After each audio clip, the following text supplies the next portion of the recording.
Alright guys, welcome back again sa aking channel.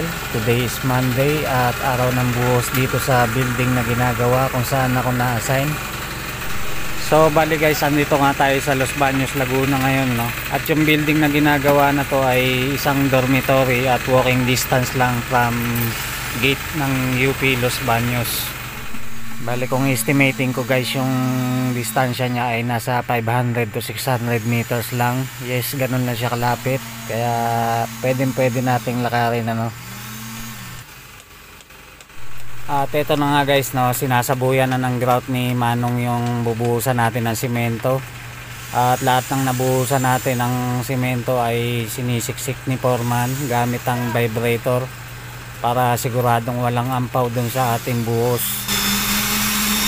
At para hindi naman kayo mainip sa video natin guys, pass forward na natin siya ng konti, ano.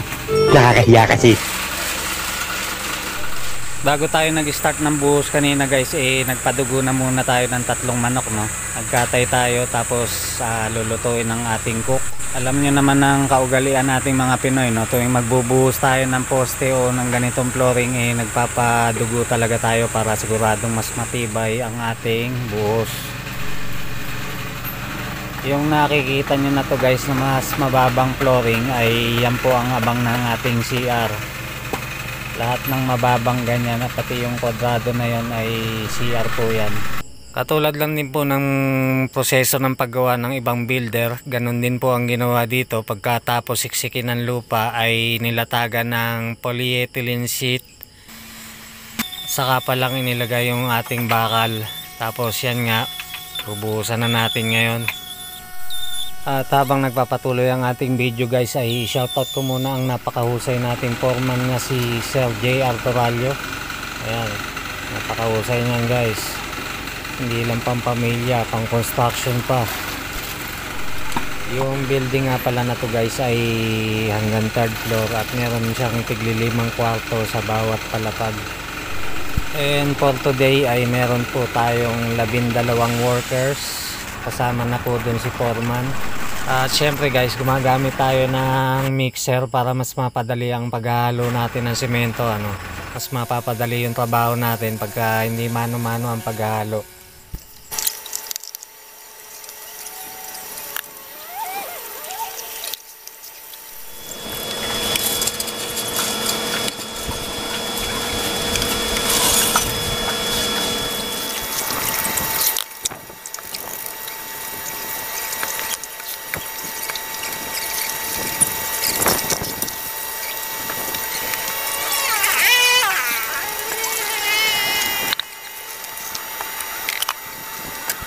So guys, magbe-break time muna kami, ano. Bali luto na yung tinolang manok natin.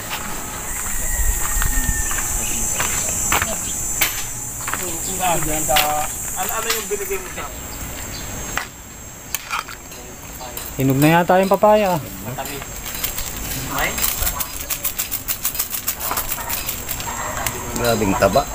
Ang sarap!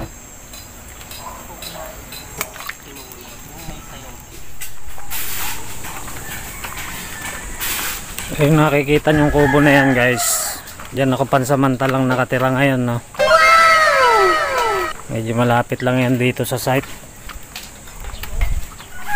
Nanghingi lang muna tayo ng ulam sa kanila guys, no. Usually talaga araw-araw na mamalengke ko dito.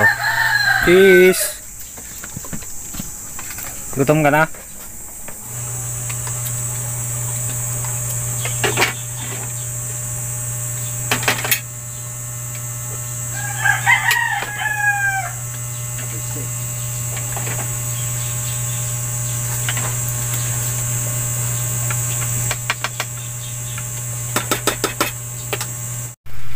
So nung makakain kami guys, ito naman tuta ko ang pakakainin ko ngayon. Ay, grabe ang takaw.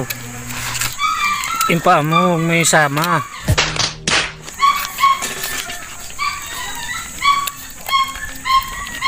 Ayan, ganyan katakaw yung tuta ko na yan.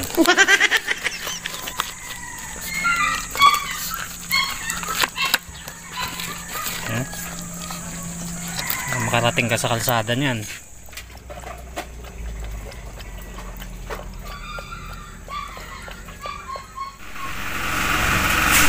At natapos na nga ang ating lunch break guys, no? At nakapamahinga na rin yung mga workers. Pwede na rin magbuhos ulit.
Sa pagkakataon na to guys ay medyo kumulimlim at bumuhos nga yung ulan na medyo may kalakasan. Mabuti na lang at advance mag-isip ang ating foreman, kaya nabubungan kagad ng blue sack ang area na binubuhusan nila. Advance ako mag-isip. Yung blue sack na yan guys ay binili ko the day before na magbuhos, para nga kung sakaling uulan ay meron kaming ipantatakip dito sa mga nabuhusan namin, no? Nagkakahalaga po yan ng 2,800 ang isang roll, 100 meters ang haba at 8 feet ang kanyang lapad. At yung mga part na hindi makaligtas sa patak ng ulan ay tatakpan muna natin ng sako pansamantala para hindi ma-wash out ang ating semento. Alright guys, malapit na tayong matapos. Konting kembot na lang. 1 kwarto na lang ang kailangan natin buhusan at finish na ang ating pagbubuhos.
A few moments later.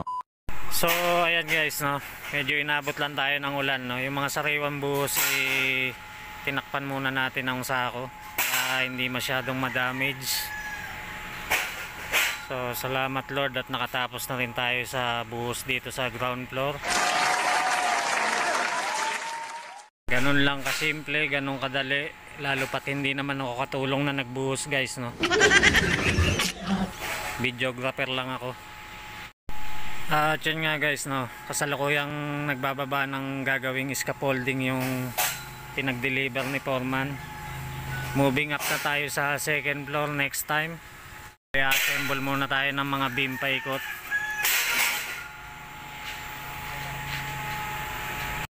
And that's all for today guys. Thank you all for watching and God bless.